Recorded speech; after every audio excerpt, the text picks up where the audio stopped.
khilqatihi alayhi salatu wasalam fima madha min al-ahadith.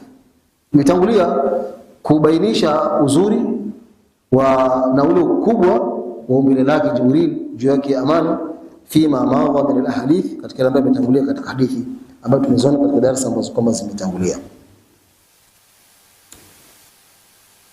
Kwa hivyo hadithi inaonyesha nguo ya malaika huyu Jibril mtume kamona nayo akiwa amevalia joho la kijani, tena mala ama baina as-samai wal ardh, amejaza kati ya mbingu na ardhi ya hapa juu, akiwa katika hali yake ya malaika. Wa Aisha radhiallahu anha, na kutoka kwa Aisha radhiallahu anha anna Rasulullah sallallahu alaihi wasallam kwamba mtume rehma na manzi juu yake amesema, raaitu Jibrila munhabitan qad malaa ma bayna al-khafatayn, qad malaa ma bayna al-khafiqayn alayhi thiyab sundus mu'allaqun biha al-lu'lu' wal-yaqut. Katika hadithi ya Aisha radhiallahu anha kama mtume rehma na manzi juu yake amesema, yeye mwenyewe akisema, mtume akihadithia, raaitu Jibrila, nimemuona Jibril malaika huyu munhabitan, akiwa anateremka kutoka mbinguni akija ardhini, qad malaa ma baina al-khafiqayn alayhi thiyab sundus mu'allaqun biha al-lu'lu' wal-yaqut, akiwa anateremka amejaza katika pande zote za ardhi, pande zote za anga, alayhi thiyab sundus, akiwa amevalia mavazi ya sundus, mavazi ya thamani kabisa mazuri, muallaqun biha al-lu'lu' wal-yaqut, tena muallaq pameninginia lu'lu' na madini ya yaqut. Inaonyesha nini? Uzuri aliokuwa nao malaika huyu Jibril alayhi salatu wasalam, mavazi yake mazuri kiasi hicho, tena ya thamani kubwa kiasi hicho, alafu yeye mwenyewe alivaa mavazi yao atakwaje?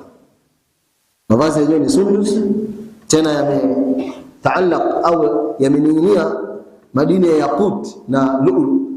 Hadi mavazi tu, si mwenyewe bado, uzuri wake utakuwaje? Wa Ibn Jarir anapokea Ibn Jarir an Ibn Abbas radhiyallahu ta'ala anhuma qala, Jibril Abdullah wa Mikail Ubaydullah wa kullu ismin fihi ilun fahuwa Abdullah.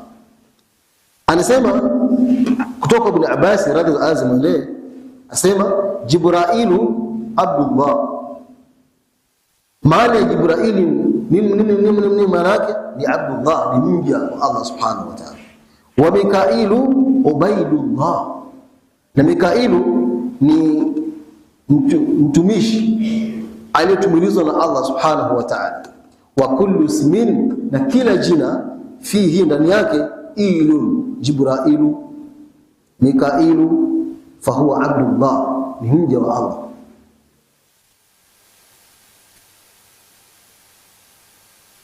وعن علي بن الحسين مثله وزاد, mfano hadithi kama hiyo akazidisha, wa Israfilu Abdurrahman, na Israfil ni mja wa Rahman bin Allah subhanahu wa ta'ala. Jibril afdalul malaika, Jibril bora malaika. Malaika wako wengi, lakini alikuwa bora ni Jibril, bora malaika Jibril alayhi salam. Rawa Tabarani katika al-Mu'jam al-Kabir, Imam Tabarani apokea hadithi an Ibn Abbas radhiyallahu anhuma qala, kutoka Ibn Abbas radhiyallahu anhu waendea na babake amesema, qala Rasulullah sallallahu alaihi wasallam, sema mtume rehma na amani ziwe juu yake, ala ukhbirukum, mtume anasema, je, hivi nisikupeni habari bi afdhalil malaika, habari ya kuzungumzia bora ya malaika Jibril. Jibril malaika wako wengi sana, kama tulivyosema katika hadithi ambazo zimepita au katika darasa limepita. Pamoja na wingi wao, bora wao katika malaika ni Jibril alayhi salatu wasallam, ni bora malaika. Hadha hadithi hii fihi anna Jibrila, kama Jibril ويقال جبرائيل، إما جبريل أو جبرائيل هو أفضل الملائكة، بورا الملائكة، لأن الله اختصه بالوحي. ولين بكوا بورا سبب الله من فيكم معلوم وجيه وحي. متومي وقت متومي wakipewa wahi kupitia Jibril. Hilo inaonyesha nini? Ubora wake malaika huyu. Wa bisama'i kalamihi, na kusikiliza maneno ya Allah subhanahu wa ta'ala. Fa huwa alayhi salam, yeye Jibril alayhi salam yasma'u kalam Allah, yeye anasikiliza na kusikia maneno ya Allah subhanahu wa ta'ala, wa yuballighuhu liman amarahu Allah bitablighi, kisha kuyafikisha kwa yule ambaye Allah kaamrisha amfikishie, kama jaa fil hadith, kama ilivyokuja katika hadithi, idha arada Allah an yuhiya bil amri takallama bil wahyi, kwamba anapotaka Allah subhanahu wa ta'ala kutoa wahi kwa jambo fulani, takallama bil wahyi, Allah huzungumza huo wahi, husema huo wahi, fa akhadhat as-samawati minhu rajfa, mbingu inatetemeka. Angalia jamaa, tulizungumza hadithi sana kwa nyuma kidogo kwenye darasa ambazo zimepita kwa nyuma, sasa kama zimerekodiwa, lakini tulizungumza sana kwa nyuma utukufu wa maneno ya Allah subhanahu wa ta'ala. Watu wanachukulia Qur'ani ni maneno ya kawaida sana, yani hawana hafunua kabisa, hata hayawagusi. Lakini angalia Allah akizungumza wahi, maneno yake, mbingu na ukubwa wake, fa akhadhat as-samawati minhu rajfa, mbingu inatetemeka. Lakini wanadamu hawana hofu kabisa na Qur'an. Law anzalna hadha al-Qur'an, tukaleta paka haya, anasemaje? Law anzalna hadha al-Qur'an ala jabal la ra'aytahu khashi'an mutasaddian min khashyati Allah. Law Qur'an hii tungeteremsha mlimani, kwenye mlima Kilimanjaro na milima mingine, la ra'aytahu khashi'an, ungeona mlima unaogopa, mutasaddian, unapasuka kipande kimoja baada ya kingine. Kwa nini? Min khashyati Allah, kwa kumogopa Allah subhanahu wa ta'ala. Mlima wao wa Qur'ani siku kidogo tukaona mtume ilikuwa akiteremshwa wahi anabadilika kabisa, jasho za mtoka mtume kulikweli, Qur'ani inakuja. Alafu Waislamu wa zama hizi wanachukulia Qur'ani kitu kidogo sana cha kawaida. La, ifike mahali mbingu zinaogopa, mbingu zinatetemeka kwa sababu ya wahi, si kitu kidogo hicho. fa akhadhat as-samawati minhu rajfa au qala ra'datun shadidatun khawfan min Allah azza wa jalla. Au ra'da ni ule mtikisiko, mbingu inatikisika kweli, tena shadida, mtikisiko mkubwa na mkali. Kwa nini? Khawfan min Allah azza wa jalla, kwa kuogopa Allah subhanahu, kwa sababu ya ule wahi mbingu inafanya. Kwa sababu gani? Wahi wa Allah, yani Qur'an.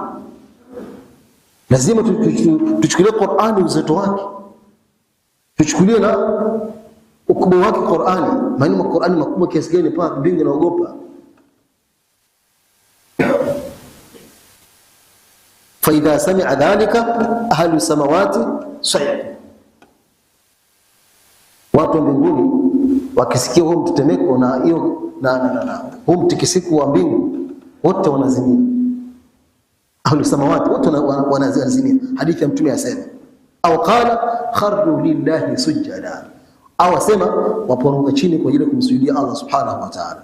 Fa yakuna awwala man yarfu ra'sahu Jibril alayhi salam, wakizimia watu wote au vitu vya huko mbinguni, wa kwanza kuamka ni Jibril. Fa yukallimuhu Allah min wahyi bima arada, pale Allah anamsemesha Jibril kwa kile ambacho ametaka katika wahi. Fa hadha dalili, inaonyesha dalili ala fadl Jibril alayhi salam, ubora wa Jibril juu yake amani, ala ghairihi, dhidi ya wengine au juu ya wengine, minal malaika, katika malaika. Angalia ule utukufu wake ulikuwa mkubwa kiasi hicho. Wakisikia wahi unateremka au wahi Allah anazungumza wahi Qur'ani, akitoa maneno yake Allah, mbingu zinatetemeka na kuogopa na kutingana kutikisika, vitu vyote vinazimia. Wa kwanza kunyanyuka ni Jibril. Allah anampa wahi kila ambacho anataka katika wahi.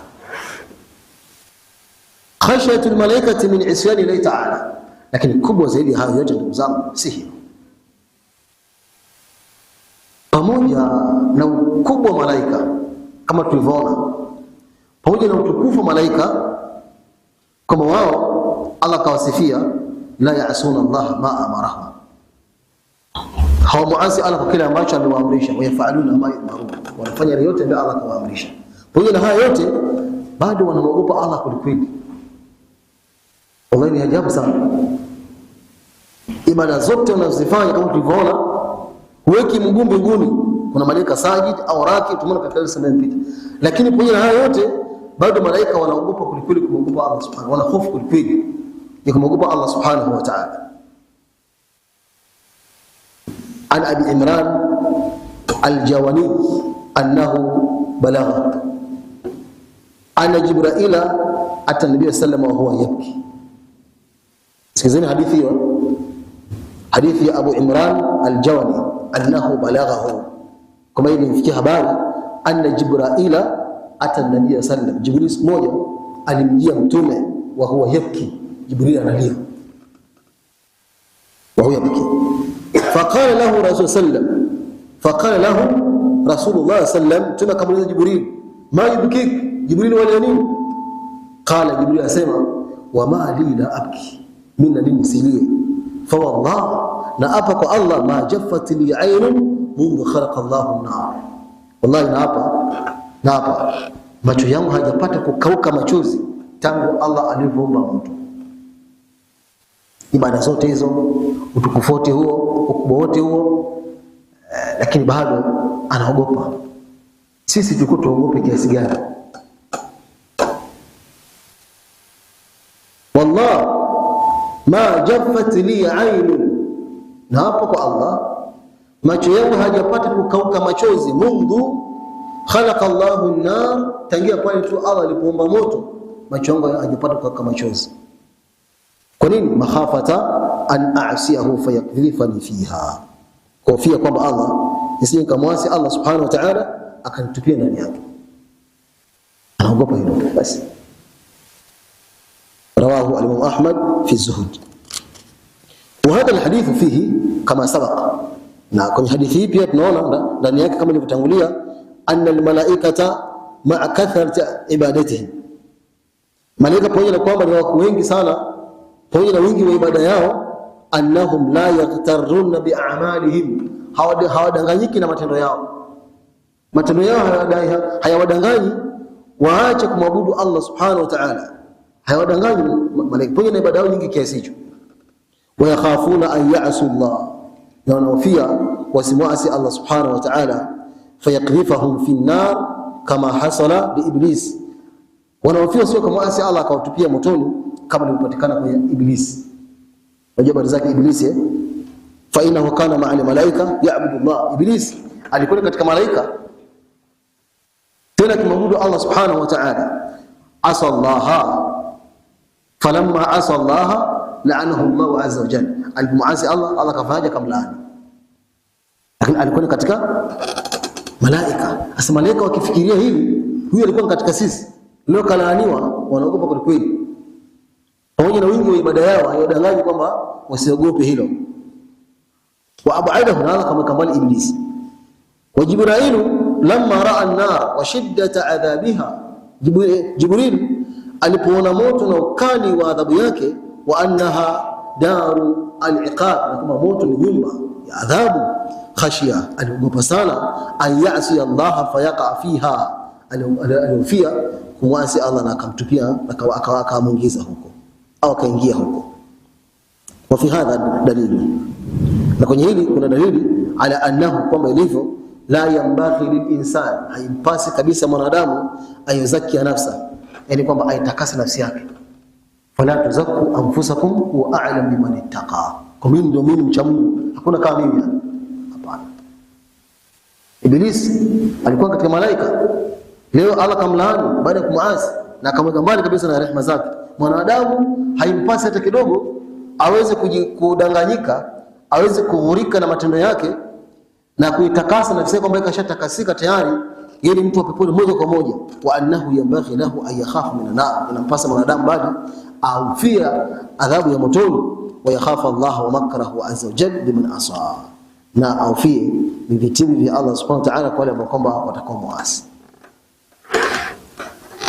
Al-malaikatu la tanazzalu illa bi amri Allah, malaika hawateremki illa kwa amri ya Allah subhanahu wa ta'ala. Ukiona umeteremka ni amri ya Allah subhanahu wa ta'ala. Kaamrisha, amewatuma kazi maalum. Hawateremki hivi. Kuna amri kutoka kwa Allah waje katika ardhi, kuna jambo fulani. Si hivi peke yake. Walil Bukhari, na katika mapokezi ya Imam Bukhari katika sahihi yake, an Ibn Abbas radhiyallahu anhuma qala Rasulullah sallallahu alaihi wasallam li Jibril, Allah anamwambia mtume, anamwambia Jibril, ala tazuruna akthar mimma tazuruna. Jibril, kwa nini usitutembelee zaidi unavyotutembelea? Kwa nini Jibril usitujie zaidi unavyotujia? Fanazalat, ikateremka aya hii, wama natanazzalu illa bi amri rabbik lahu ma baina aydina wama khalfana, katika sura Maryam ana mari 64. Mtume alayhi salam ana Jibril, wama ala tazuruna akthara mimma tazuruna, kwa nini usitujie kutuzuru sisi, kutembelea zaidi na unavyotembelea? Hakujibu mtume, hakujibu Jibril, bali moja kwa moja kateremka aya ya Qur'an kama jawabu, wama natanazzalu illa bi amri rabbika, wala hatuteremki isipokuwa kwa amri ya Mola wako. Lahu ma baina aidina, vyote vya kwake vilivyopo mbele yetu, wa ma khalfana, na vilivyopo nyuma yetu, vyote ni vya kwake. Wa min sadatihi Mikail alayhi salam, wa huwa muakkalun bil qatri wan nabat, na katika wale watukufu wa malaika kuacha Jibril alayhi salam, juu yake pia kadhalika kuna Mikail, wa huwa muakkalun bil qatri wan nabat, na pia amewakilishwa kuwa ni msimamizi wa matone ya mvua. Mvua kiteremka, yeye ndo akuwa amewakilishwa kufanya kazi hiyo kwa amri ya Allah subhanahu wa ta'ala. Wan nabat, na kufanya mmea ukaota na ukakua, kazi anayofanya kwa amri ya Allah ni malaika Mikail. في هذا الحديث أن رسول صلى الله عليه وسلم طلب من جبريل أن يكثر الزيارة له. Kwenye hadithi hii kwamba mtume alayhi salam alimtaka Jibril akithirisha azidishe kwa kumtembelea, liannahu sallam yuhibbu Jibril, kwa sababu mtume alikuwa anampenda sana Jibril. Hata kuna wakati alipita muda fulani mtume wahi haujaja, Jibril hajaja, mtume kawa na sana, lakini watu wakasema kinamjia kimeshakata tena, wao walikuwa mjia umeisha, lakini kumbe hapana, ni muda tu umepita pale, na wanakuja kwa amri ya Allah, sio kama wanakuja wenyewe tu peke yake, kwa amri ya Allah subhanahu wa ta'ala. Sasa asema mtume anamwambia Jibril, kwa nini usitutembelee zaidi unapotembelea zaidi hapo? Kwa sababu mtume anampenda Jibril, fayukhadhu minhu alhathu ala mahabbati ibadillahi salihin. Na hapa tunapata faida ndugu zangu kubwa sana, kwamba kuna mahimizo ya kuwapenda waja wa Allah wema. Akiwa mtu mwema wewe kumchukia, una matatizo yako. Mja mwema wewe unamchukia. Sasa tunapata mahimizo ya kuwapenda waja wema wa Allah subhanahu wa ta'ala, kama hivyo mtume alikuwa anampenda Jibril kwa sababu Jibril ni mja wa Allah mwema, na wewe pia unaona mja wa Allah mwema, mpende, usimchukie.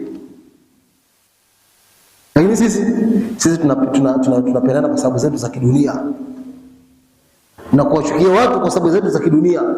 Pengine tu labda umekosana, au pengine tu labda si katika wakaribu yako, lakini wamchukia kwa mambo ambayo si ambayo kama yanatakikana kumchukia mtu. Chukia mtu.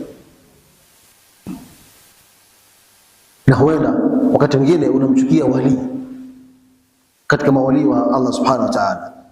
Man aada li waliyan faqad adantuhu bil harb. Yule atakayemfanyia wali wangu mtangazie vita.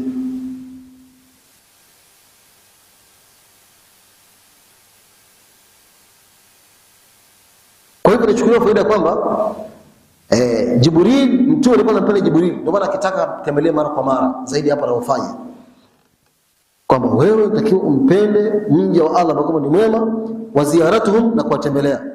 Fatalaba Rasul sallam min Jibril al-ikthara min az-ziyarati liyukthira farahuhu wa unusuhu bihi alayhi salatu wasalam. Hapa mtume anamtaka Jibril akithirisha kumtembelea au njia ili ile furaha yake iweze ipate kuzidi. Wa unusuhu bihi, na kule kujiliwaza kwake. Jibril akija, mtume alikuwa na furaha ili kithiri hiyo aje mara nyingi zaidi hapa. Jibril akawa akija, mtume anapata maliwazo ili izidi maliwazo haya, basi akipenda aje mara zaidi hapa. Fa anzalallahu ta'ala, Allah ndipo akateremsha aya hii, wama natanazzalu illa bi amri rabbika, hatuteremki isipokuwa kwa amri ya Mola wako, lahu ma baina aidina, hivyo kwake vyote vilivyopo mbele yetu, wama khalfana, na vilivyopo nyuma yetu. Fahadha fihi anna almalaikata tahta tadbiri Allah azza wa jalla. Na hapo tunaona pata faida kwamba malaika wapo chini ya amri ya Allah subhanahu wa ta'ala, wa annahum la yanziluna illa bi amrihi subhanahu wa ta'ala, na kwamba hawateremki isipokuwa kwa amri yake. Wala yatanazzaluna bihasbi raghabatihim hum, wala hawateremki kwa mapendekezo yao. Hapana, hawafanyi. Wa inma yanziluna idha amarahum Allah bin nuzul, na isipokuwa wanateremka ikiwa Allah atawaamrisha kuteremka. Wa qawluhu, na kauli yake, wa min saadatihim, miongoni mwa watukufu katika malaika Mikailu alayhi salam, wa huwa muwakkalu bil qatri wan nabati, na amewakilishwa kwenye jambo la mvua na mimea. Kana nabii sallam idha qama min al-layli yastaftihu fayaqul, mtume alikuwa akiamka usiku na pia fanya hivyo kama alikuwa akifanya mtume, sababu huyu ndio kigezo chetu si kizuri cha kumwiga au kumwiga ni mtume. Kama tunao wa kumwiga ni mtume alayhi salam, na hizo zama hizo watu wanaiga vitu vya ajabu kabisa, au watu ambao hawana sifa ya kuigwa. Sisi tunao wa kumwiga Rasulullah alayhi salatu wasalam. Mtume alikuwa akiamka usiku kwa haja fulani, kwa jambo fulani, alikuwa akifungua jambo lake hilo kwa haba ni fayakulu, alikuwa akisema hivi, Allahumma rabba Jibril wa Mikail wa Israfil fatir as-samawati wal ard. Allah, Mola wa Jibril na Mola wa Mikail na Mola wa Israfil, fatir as-samawati wal ard, muumba wa mbingu na ardhi. Mtume akisema haya maneno akiamka usiku. Kwa nini? Kuna sababu kubwa sana, na kuna kigezo ambacho mtume kakitumia hapa mpaka awataje hao malaika kwenye maneno yake haya. Wa khassa haulai thalatha, na mtume kawahusisha hao malaika watatu, lianna Jibrila muwakkalun bil wahy, sababu Jibril amewakilishwa kuteremka na wahi kwa mitume, alladhi fi hayatul qulub, wahi ambao ni uhai wa nyoyo. Mbona unapata uhai kwa kupitia ule wahi ambao kaja nao. Wa Mikailu muwakkalun bil qatr, Mikaili amewakilishwa kwenye jambo la kuteremka mvua, alladhi fi hayatul ard, mvua ambayo ni uhai wa ardhi. Ardhi inapata uhai kwa kuteremka mvua. Wa Israfil muwakkal bin nafkhi fi sur, lakini Israfil amewakilishwa kupuliza lile baragumu, ambaye akilipuliza kiama kinasimama. Apewa jambo hilo na jukumu hilo, alladhi fi hayatun nas yawm alqiyama ba'da almaut, ambaye kupulizwa huko ni uhai wa watu siku ya kiyama baada ya watu kufa. Watu wakifa siku ya kiyama ataamrishwa apulize, tutaje kuona huko mbele, ataamrishwa apulize watu wafufuke. Hao wote kupatikana uhai. Kuna uhai kupitia wahi ambayo unapata uhai katika nyoyo. Kuna uhai wa ardhi ambayo mvua ikiteremka, kuna uhai wa ardhi ambao kuna malaika maalum kapewa jambo hilo, lakini kuna uhai wa watu baada ya kufa siku ya kiyama watafufuliwa. Tayeb, lianna kulla wahid minhum muwakkal bil haya, sababu kila mmoja amewakilishwa jambo la uhai. Hayatul qulub, uhai wa nyoyo, Jibril. Wa hayatul ard, uhai wa ardh, Mikail. Wa hayatu al-abdan inda al-ba'th min al-qubur, na uhai wa mili baada ya kufufuliwa, wakati wa kufufuliwa kutoka kwenye makaburi, Israfil. Qala ta'ala, Allah anasema, wa nufikha fi sur, tapuliza paragumu lini, fasa'iqa man fi samawati wa man fi al-ard, watakufa wote walikuwa mbinguni na ardhini, illa man sha Allah, isipokuwa wale Allah ametaka. Thumma nufikha fihi ukhra, kisha tapuliza mara pili tena kwa mara nyingine, fa idhahum qiyamun yanzurun, mara kiyama wanakiona. Falladhi yanfukhu fi as-sur huwa Israfil alayhi salam, atakayepuliza baragumu hili ni Israfil juu yake amani. Yanfukhu fihi nafkhata as-sa'iqa fayamutu kullu man fi as-samawati wal ard, atapuliza mara ya kwanza watu wote watakufa, walikuwa mbinguni walikuwa ardhini. Wayanfukhu fihi thumma yanfukhu fihi thaniya, kisha atapuliza mara ya pili, fayahyi kullu man mata wa yaqumu sawiya, kisha atafufuka wote ambao walikuwa wamekufa, kisha watasimama wakiwa wako sawa. Fahadha wajhu qawli Rasulullah khassa haulai thalatha fi istiftahihi. Na hapo ndio utapata kuona kwa hiyo mtume kahusisha hawa, akiamka usiku anafungua maneno yake kwa kuwataja malaika watatu. Rawa al-Imam Ahmad anna hadithi mpokea al-Imam Ahmad kwamba mtume rehma na amani ziwe juu yake qala li Jibril, siku moja mtume anamwambia Jibril, mali lam ara Mikail dhahikan qat. Balia mtume anamuuliza Jibril, mali lam ara Mikail dhahikan qat, minna nini sijapata kumuona Mikail akicheka hata mara moja. Mtume anamuuliza nani? Jibril, na nini mimi sijawahi kumuona hata mara moja Mikail akicheka? Qala Jibril akasema kumjibu mtume, ma dhahika Mikail mundu khuliqatin nar, hakuwahi kucheka Mikail tangu moto ulipoumbwa. Hivyo wacheka mpaka wapitiliza, kuna moto wa kusubiria watu. Hicho kicheko cha toka wapi hicho? Hadha kama sabaqa fi alhadith an Jibril alayhi salam annahu kana yabki fasalahu an-nabiy sallallahu alayhi wasallam an faqala wa ma li la abki fa wallahi ma jaffat li ayni mundu khalaqa Allahu an-nar. Hili kama ilivyotangulia hapo nyuma kwamba katika hadithi kutoka Jibril kama yeye alikuwa analia siku moja, mtume akamuuliza walia nini kuhusu hicho kilio chake, akasema wa mali la abki, minna nini nisilie, fa wallahi ma jaffat li ayni, na hapa kwa Allah macho yangu hayajaweka machozi, mundu khalaqa Allahu an-nar, tangu Allah alipoumba moto. Yafanana na hadithi hii, wa hadha Mikail mithluhu, na huyu Mikail pia mfano wake, la yastati'u an yadhhaka, hakuweza kucheka, mundu khuliqatin nar, tangu moto ulivyoumbwa, min shiddati khawfihi minha, kwa kubwa kuogopa huo moto. Fal malaikatu rahman ma ibadatihim wa qurbihim, pamoja na ibada zao na ule ukaribu wao, wa makanatihim min Allah ta'ala, na nafasi yao kwa Allah subhanahu wa ta'ala, lam ya'manu ala anfusihim min an-nar, hawajajiaminisha nafsi zao na moto. Ibada zao zilizokuwa nazo, ukaribu wao, utukufu wao, nafasi yao, bado hawajajiaminisha na moto wa Allah subhanahu wa ta'ala. Kwa nini sisi tunajiaminisha?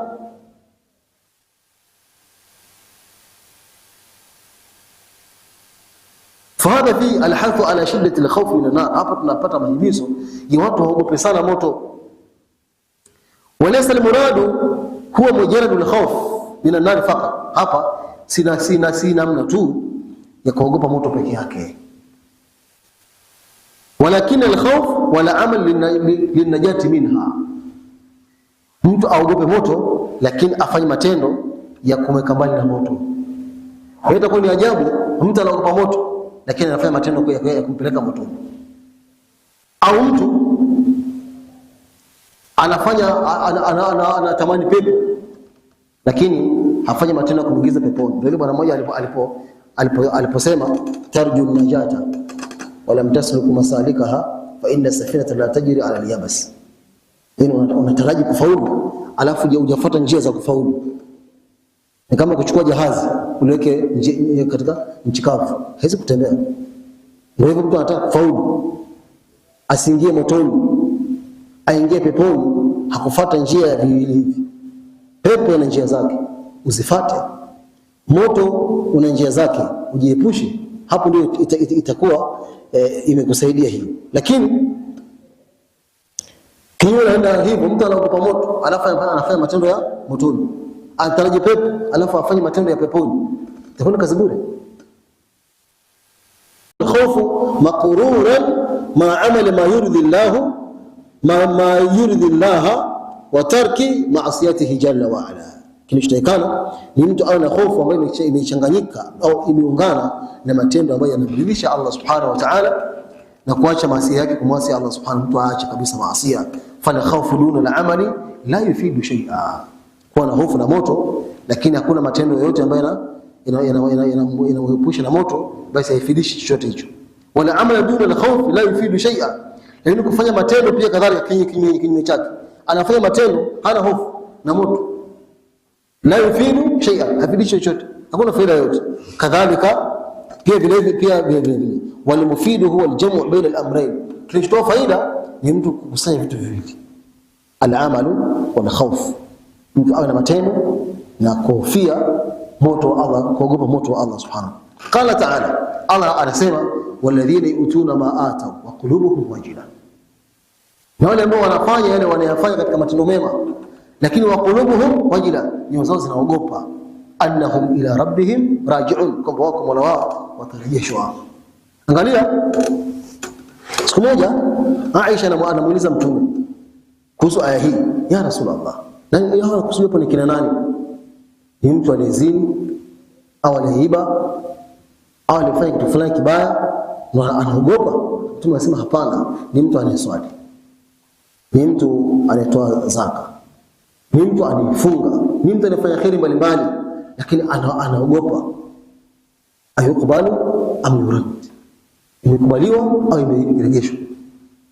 Unaweza kuswali hivi, ndio tunaswali pamoja hapa, kwa mtu anaondoka sifuri ya deni hana kitu. Ile hadithi ya Mtume anasema kwamba ile swali inachukuliwa kisha anapigwa usoni. Haipandi hapa juu. Kuna mwingine anaondoka na robo, kuna mwingine anaondoka na nusu, kuna mwingine anaondoka na swala iliyokamilika. Asijue huko katika kundi gani hapa, imekamilika au nusu au robo au apigwa usoni. Haijakubalika hiyo.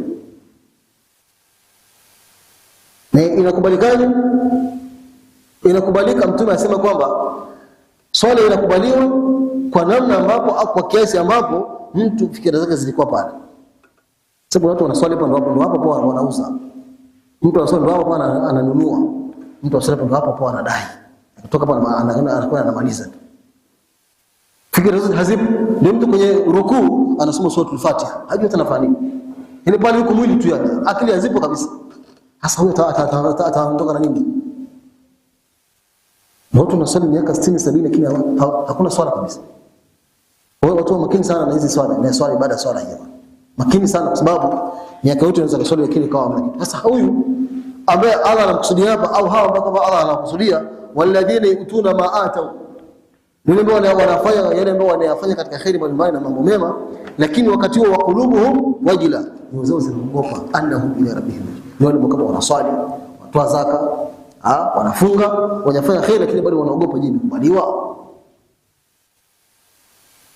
Yani yutuna min al-a'mali salihah al-'azima, wanafanya matendo mema makubwa kabisa, wa hum khaifuna min raddiha, na wanahofia kama isije yakakataliwa yakarudishwa, wa min adhabi Allah subhanahu wa ta'ala, na wanaogopa adhabu ya Allah subhanahu wa ta'ala. Wala yaghtaruna bi a'malihim, na wala hawadanganyiki, hawaghuriki na matendo yao, au yuduluna biha, au hawana maringo ala Allah subhanahu wa ta'ala kwa matendo yao kwamba wameyafanya. Angalia masahaba, angalia masahaba.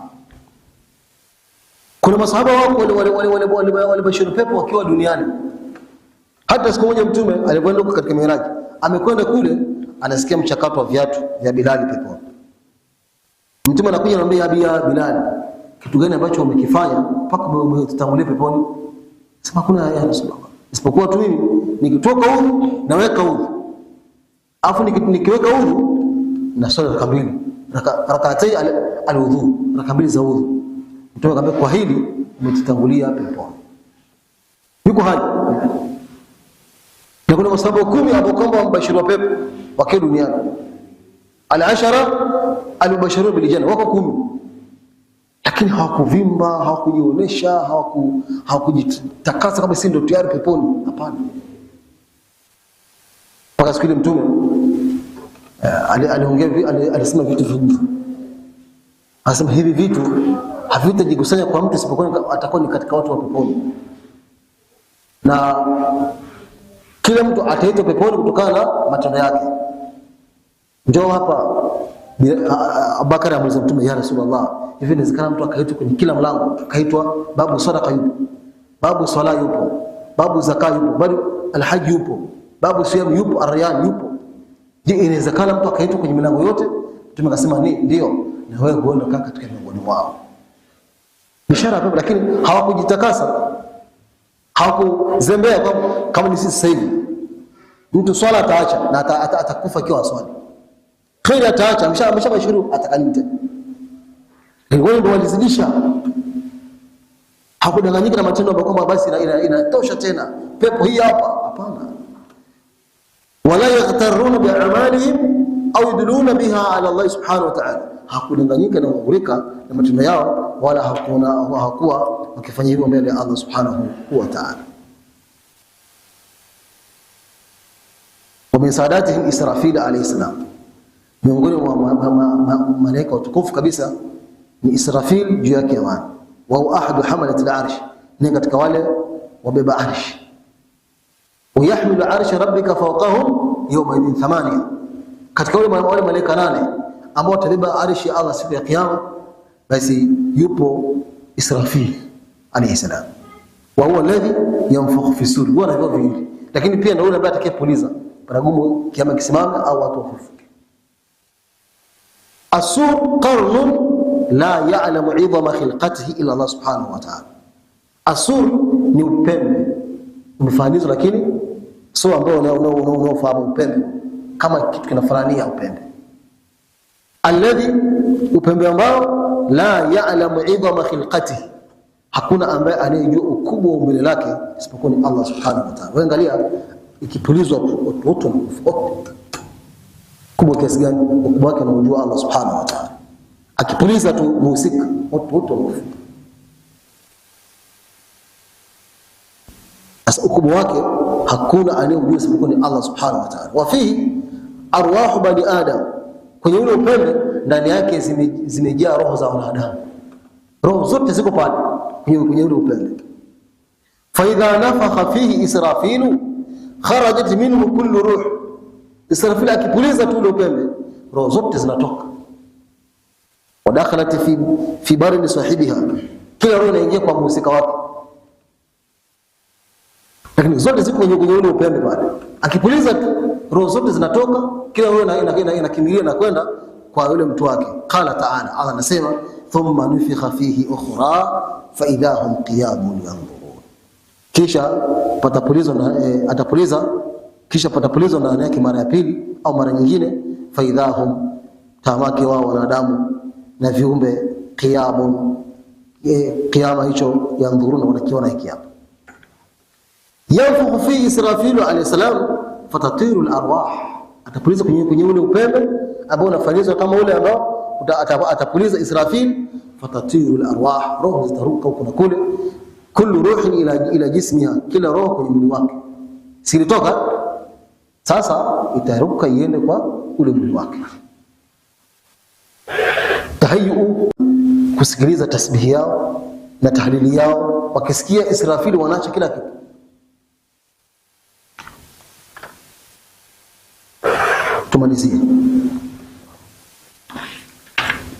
Tumalizie kwa leo inshallah na kipengele hiki. Wa min saadatihi malakul maut alayhi salam, na miongoni mwa watukufu katika malaika ni malakul maut ambaye kawakilishwa na jambo la kifo alayhi salam juu yake amani. Walam yaji musarrihan bismihi fil Qur'an, wala haijakuja wazi jina lake kwenye Qur'an kama jina lake ni fulani, haijakuja kwenye Qur'an wala fi ahadithi sahiha, wala kwenye hadithi ambazo kama ni sahihi. Waqad jaa fi ba'd al-athari, imekuja katika baadhi ya athari tasmiyatu bi Israil, kwamba anaitwa Israil, lakini sio kwenye Qur'an wala sio katika hadithi sahihi, hakuna jina kama hilo. Fallahu a'lam, Allah ndiye mjuzi zaidi, lakini imekuja kwenye Qur'ani malakul maut, ama jina lake hasa haikutajwa kama Israil Hii watu wanasema tu katika baadhi ya athari, lakini sio sahihi kabisa. Ile musarrah ile awazi kabisa, hakuna jina lake. Tasmiyatu malaki al-mauti hakadha jaa fi al-Qur'an, kumuita malakul maut kwa hili jina imekuja kwenye Qur'ani. Qala ta'ala, Allah asema qul yatawaffakum malakul maut alladhi wukila bikum, sema anakufisheni malaika wa kifo ambaye amewakilishwa kwenu. lakini lam yusamma bi Israil, hakuitwa Israil. Walam yathbut lahu ismu muayyin fi al-Qur'an wala fi sunnah, wala kuthibiti jina lake maalum kwenye Qur'an wala katika hadithi katika sunna. Wa inma qala Allah, isipokuwa Allah amesema malakul maut, jina lake hakusema.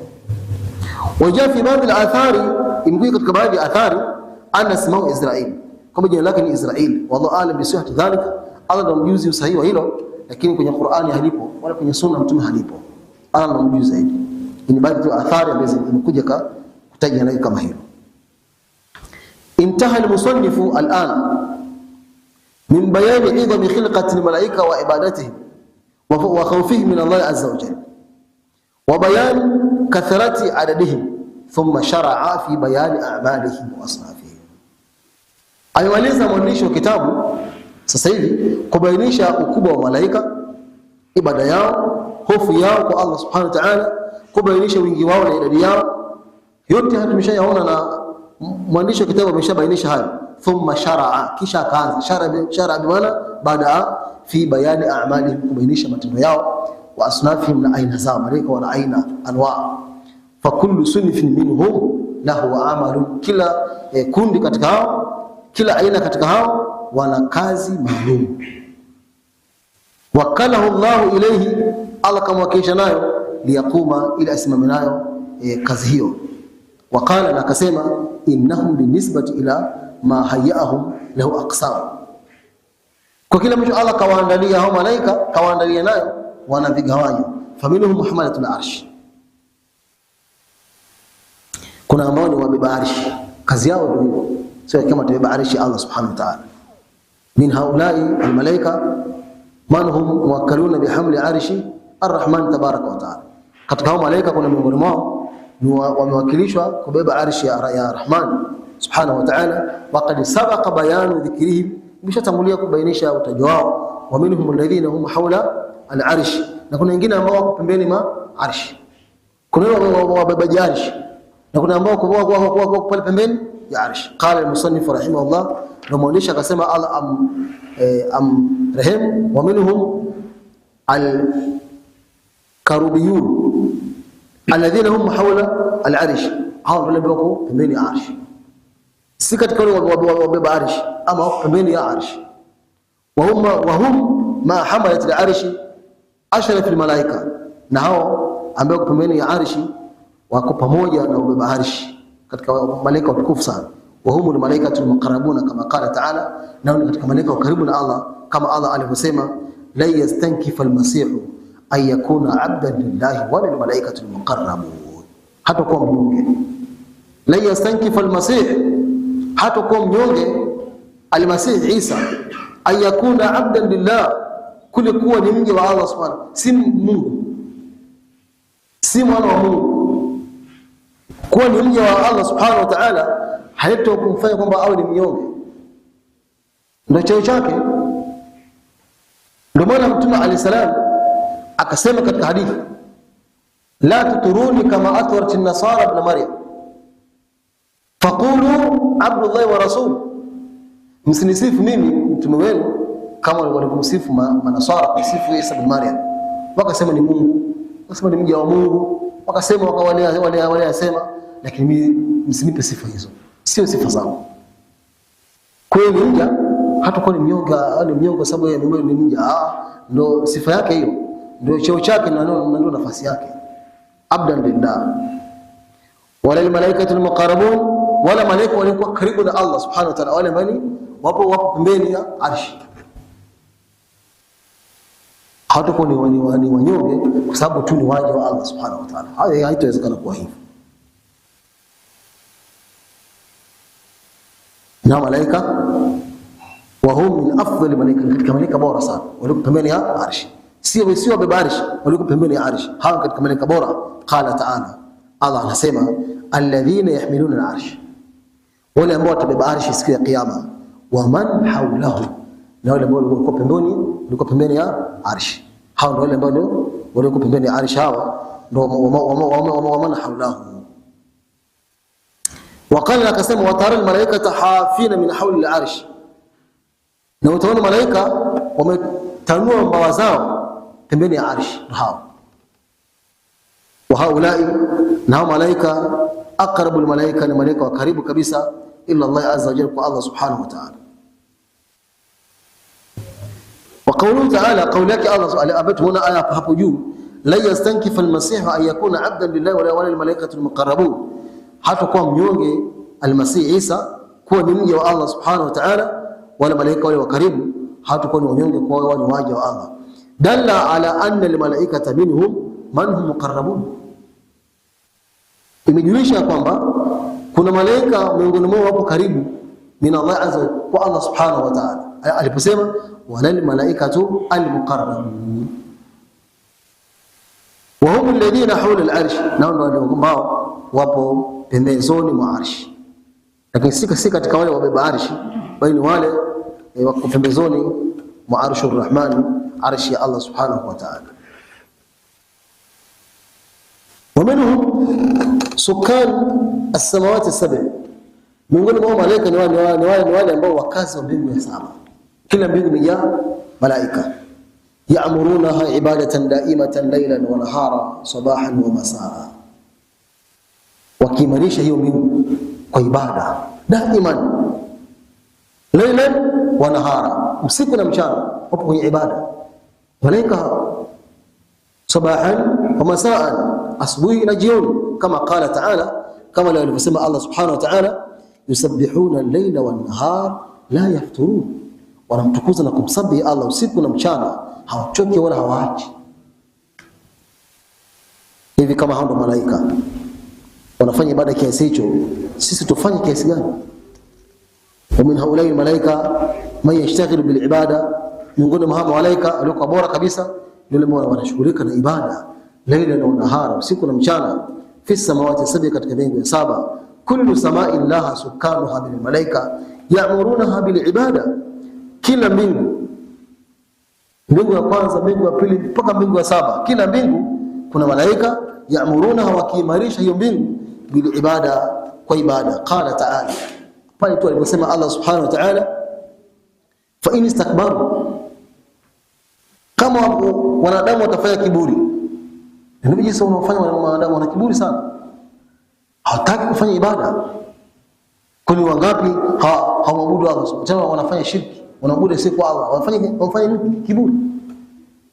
Allah anasema fa in istakbaru, ikiwa watafanya kiburi wakaacha kumwabudu, aniacha kumwabudu Allah subhanahu wa ta'ala, huyo ana kiburi. Kama watafanya kiburi wanadamu, falladhina inda rabbika, kuna wako ambao kule kwa Mola wako, anaambia mtume, falladhina inda rabbika, wale wako kule kwa Mola wako, yusabbihuna lahu, wanamtukuza Allah subhanahu wa ta'ala, bil-layli wan-nahar, usiku na mchana, wa hum la yasamun, tena hawachoki, hawaingii uchovu.